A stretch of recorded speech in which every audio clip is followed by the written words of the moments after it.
Hello everyone, welcome to DSN study hub. आगरू दुईटी class आमर ये व्याकरण विषय सरी जाइए। आज आम से भली समास विषयटी को किसी सर्ट ट्रिक्स माध्यम मन रखा, जोटा कि आमको एत बड़ विषय मन रखा सहज साध्य नुहे, किंतु एठी मु आपण माननकु किछि सबु समासर किछि सर्ट ट्रिक्स देवी, सिंबल देवी, जो माध्यम रे आपण माननकु समास जानिबा पई सुविधा हो एवं से समासर ट्रिक्स माध्यम रे जो सब ट्रिक आपण माननकु मु बतेइबी से ट्रिक रे आपण माननकु चिनिबा पई बहुत सहज हो। देखंतु समास कौन आगे प्रथमे जानिबा। दुई बा ततोधिक शब्द को एक पदरे परिणत करिवार नाम होची समास। दुई थाउ कि दुई अधिक शब्द को जदि आमे गोटे पदरे परिप्रकाश करिबा ताहले आमे ताकू कहबा समास। आमर समास को विभिन्न प्रकार भाग विभक्त करा जायछि, जेपरि तत्पुरुष समास, कर्मधारय समास, बहुव्रीहि समास, द्विगु, द्वंद्व, अवयभाव समास। प्रथमे आमे जानिबा तत्पुरुष समास विषय। देखंतु तत्पुरुष समास कौन? तत्पुरुष समास कौन? तत्पुरुष समास आमर जेपरि विभक्ति भाव में आमर 6 भाग विभक्त करा जायछि। तृतीया, तृतीया, चतुर्थी, पंचमी, षष्ठी, सप्तमी तत्पुरुष समास। तृतीय तत्पुरुष, तृतीय तत्पुरुष, चतुर्थी तत्पुरुष, पंचमी तत्पुरुष, षष्ठी तत्पुरुष एवं सप्तमी तत्पुरुष। ये जो तत्पुरुष समास आम पढ़ा या मन रखा बहुत सहज। जमती मुझे विभक्ति चिन्ह कही, बास एठी भी आपण मैंने से ट्रिकटा को अप्लाई करेंगे। देखिए कौ विभक्तिर चिन्ह कौन रही, से अनुसार आपण मैंने जानीपर तत्पुरुष समास कौ तत्पुरुष समास क्योंकि व्यवहार करा जायछि। द्वितीय चिन्ह मुझे कही कौ कौ मानू, तृतीया रे द्वारा मानक द्वारा, चतुर्थी कौ कौ मानू निमंते पाई सकाशे, पंचमी रे रू ठारू मानक ठारू, षष्ठी रंकर मानकर, सप्तमी रे रे ठारे मानक ठारे। ये सब चिन्ह आपण मैंने आराम से तत्पुरुष समास को चिन्ह पारे।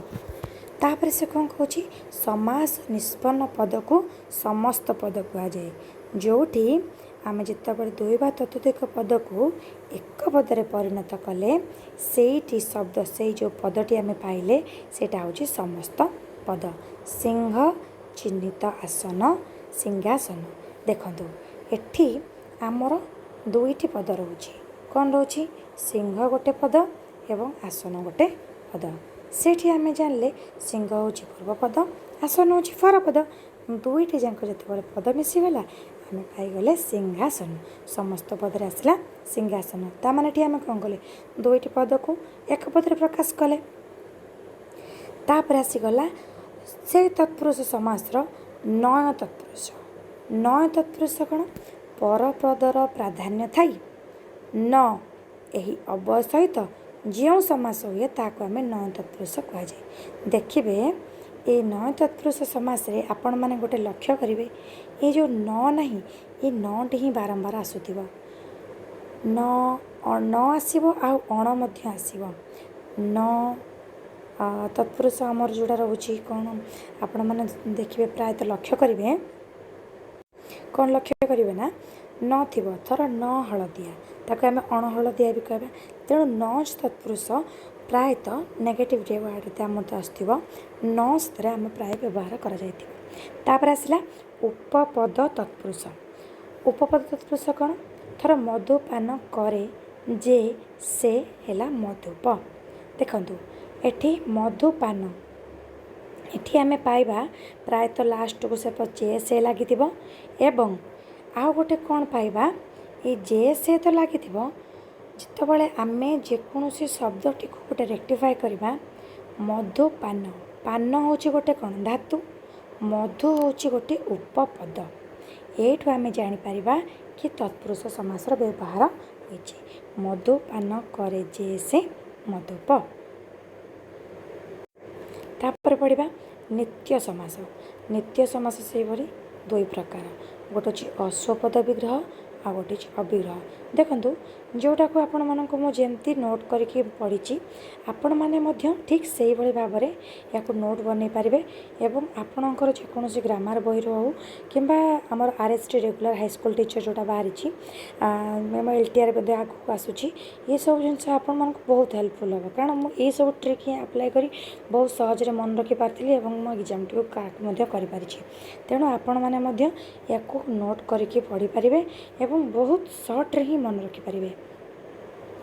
अश्वपद विग्रह अविग्रह अश्वपद विग्रह थोड़ा निमित्त लगी अश्वपद द्विजंक निमित्त द्विजार्थ पान निमित्त पानार्थ एवं अविग्रह समास जोड़ा से जहाँ बुझाऊ किंतु से अर्थ अन्य आउ क्या बुझाऊ थर कृष्ण सर्प ये आमर कालंतई नाग को ही बुझाए अन्य कौन काल सर्प को नहीं कि अन्य कौन कला सर्प को नहीं केवल आमर कालंतई नाग को ही कृष्ण सर्प कहुए। तापर आसीगला आमर अलोक समास।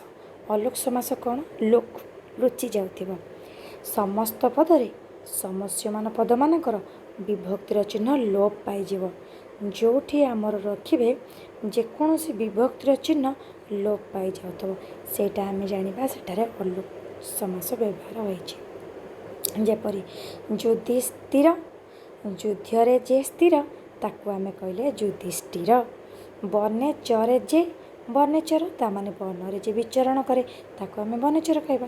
आपण मैंने ये भाव में पढ़ी गोटे थर रीडिंग मारे भल से बुझे आराम से आपण मनकर मन रही। तापर आसीगला आमर कर्मधारय समास। कर्मधारय समास कौन रोच देखो कर्मधारय समास प्रायतः आपण दुईटी वाक्य पाइपर विशेष्य एवं विशेषण पदर व्यवहार प्रायतः होइथिबो। कर्मधारय समास आमर देखंतु गोटे रहिबो पूर्वपद विशेषण परपद विशेष्य थिबो गोटे पूर्वपद विशेषण थिबो परपद मध्य विशेषण थिबो दुईटी जांक पद विशेष्य मध्य थिबो दुईटी जांक पदर मध्यरु गोटे थिबो विशेष्य अन्य थिबो विशेषण। देखंतु रक्त अटे अंबर कौन है रक्तांबर पूर्ण अटे चंद्र पूर्णचंद्र ये चंद्र रोचे विशेष्य पूर्ण होची विशेषण से भली अंबर रोचे विशेष्य रक्त होची विशेषण ये भाव में आप जापर कर्मधारय समास होली से भली पूर्वपद विशेषण परपद मध्य विशेषण से देखिए जे सेर व्यवहार होता जे रुद्र से सुंदर रुद्र सुंदर ये रुद्र मध्य विशेषण सुंदर मध्य विशेषण दुईटी शब्द आमर विशेषण व्यवहार करा आउ कौन कहली दुईटी जाक पद विशेष्य मध्य होइथिबो जे राजा से ऋषि राजर्षि राजा मध्य विशेष्य ऋषि मध्य विशेष्य आ गोटे कौन कहली पूर्वपद विशेष्य थिबो परपद विशेषण रोथिबो पुरुष अटे उत्तम पुरुषोत्तम ये पुरुष हूँ जातिवाचक विशेष्य उत्तम हूँ विशेषण दुईटी जाक पदर मिलन में पुरुषोत्तम होइछि। तेणु कर्मधारय समास रे आपण माने लक्ष्य करिवे विशेष्य विशेषण शब्दर निश्चिंत भाव में व्यवहार आपण माने देखि पारिबे। तापर आसिला रूपक कर्मधारय समास से कर्मधारय समास रे आमे पाइबा रूपक कर्मधारय समास तत्पुरुष समास पढ़ी विभक्ति भितर आमे जानले वर्तमान कर्मधारय समास चलला आमर कर्मधारय समास रे आपण जानिले आमर रूपक कर्मधारय विषय भी जानिबा अभेद बुझाउथिबो दुईटी एकार्थबोधक शब्द दुईटी शब्द देखिए पदर थिबो किंबा कौनसी उद्देश्य बा विधेय भाव में दुईटी पदर जो समास हेबो ताकू अभेद बा रूपक कर्मधारय समास कहते माने दुईटी जांकर अर्थ एका थिबो किंतु दुईटी जांक उद्देश्य एवं विधेय भाव में व्यवहार होतिबो जस ही धन जस धन देहटी लता देहलता रूपक अभेद बुझाउथिबो कौनसी भेद नथिबो एकार्थबोध दुईटाक आमर अर्थ एकार्थबोधक होतिबो दुईटी पदर किंबा उद्देश्य विधेय भाव में आम व्यवहार करथिबो एवं दुईटी पदर संबंध थिबो सेठी आम जानिबा रूपक कर्मधारय समास होइछि। तापर से उपमित कर्मधारय समास जहाँ विषय कह जाए जहाँ विषय कह जाए सी हूँ उपमेय एवं जो प्रसिद्ध अधिक गुण विशिष्ट पदार्थ सहित उपमेयर तुलना करा सी हूँ उपमान। गोटे उदाहरण नहीं जावा मुखटी चंद्रपरी मुखटी क्या परी चंद्रपरी एठारे आमर अधिक गुण विशिष्ट पदार्थ किए एठारे हूँ चंद्र। तुलना क्या सहित करा जाउछि? मुख सहित। जहाँ विषय कुहाଯିब ताकू आमे धरिबा उपमेय एवं जी अधिक गुण विशिष्ट थिबो सी होछि उपमान। उपमेय थिबो पूर्वरे, उपमान थिबो परे। एटी आमर हबो उपमित कर्मधारय एवं परि शब्दटी देखिबो परे व्यवहार होइतिबो। एठु आपण जानि परिबे कर्मधारय समास, उपमित कर्मधारय समास। एटा टिके कन्फ्यूज होय बुझिया पई।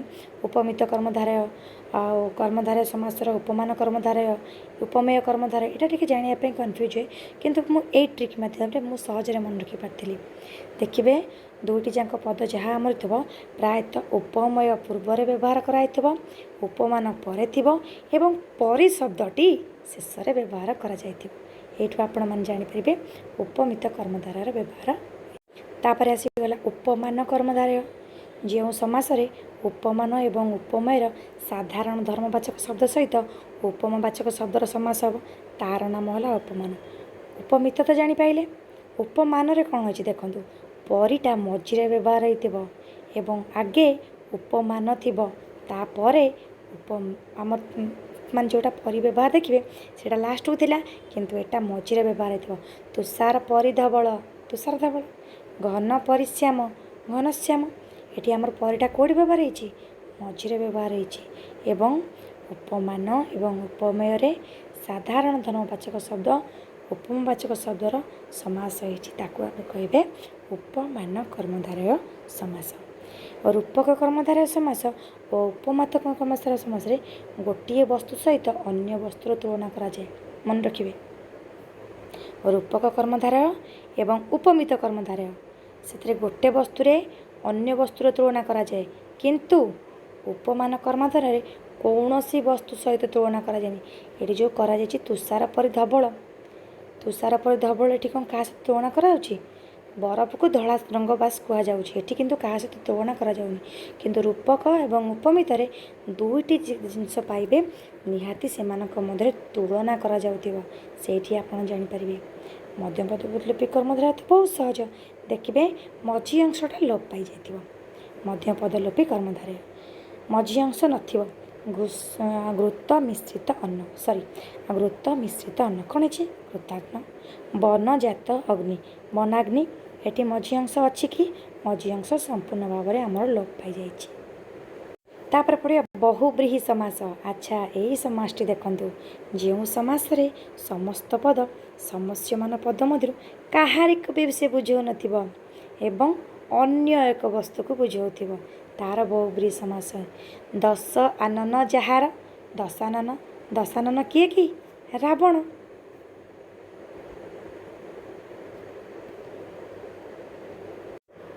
एवं एठारे आपण मन लक्ष्य करिवे गोटे पूरा सहज उपाय। एथिरे आमर व्यवहार कौन होइथिबो? जहार शब्दटी को प्राय देखिए व्यवहार करा जाइथिबो। एठु आपण जानिबे एटारे बहुब्रीहि समास होइछि। दश आनन जहार, दशानन। एवं बाहर अर्थ होइथिबो कौनसी गोटे अर्थ को व्यवहार होइथिबो, आर अर्थ अलग ही बुझाउथिबो, सेठु जानिबे आपण कौन बहुब्रीहि समास होइछि। दीर्घ समास बहुत सहज, केवल संख्यावाचक शब्द देखिए। संख्यावाचक शब्द पूर्वर थिबो एवं समस्त पदरे समाहार व्यवहार होइथिबो, अर्थात एकत्र संग्रह को बुझाउथिबो, ताहाको आमे दीर्घ समास कहबा। संख्या, संख्या बाद देखिए आपण संख्यावाचक शब्द ही आमर व्यवहार करा जाय। जेमति आपण देखिए चारि दिगर समाहार, चतुर्दिग। से भली भाव देखिए संख्यावाचक शब्द पूर्वर थिबो एवं समस्त पदरे शेष को समाहार रहउथिबो एवं ताके एकत्र कले आमे दीर्घ समास पाइबा। द्वंद्व आहुरी सहज। द्वंद्वर देखिए आपण ओ व्यवहार होइथिबो एवं एवं तथा प्रभृति संयोजक अव्यय थिबो। ओ एवं फूल ओ फल, फूल फल। आपण ये जानीपारे द्वंद्व समास व्यवहार होइछि। एवं अव्ययभाव समास रे साधारणतः देखिए कारक, विप्सा, पर्यंत, अभाव, योग्यता, अनतिकर्म, आतिशय्य, सादृश्य, समीप प्रभृति अर्थरे अव्ययभाव समास होइछि। प्रथम पद को प्राधान्य दिया एवं देखिए प्र, परा, अप, स, नि, अधि, सु ये सब व्यवहार न व्यय जो कौन परिवर्तन हुए नहीं। अव्यय अव्ययी भाव न व्यय कौन सी प्रकार परिवर्तन हेनी ये से भली भाव रही जानवे आपन से अव्ययी भाव समास होइछि शक्ति को अतिक्रम न करी यथाशक्ति।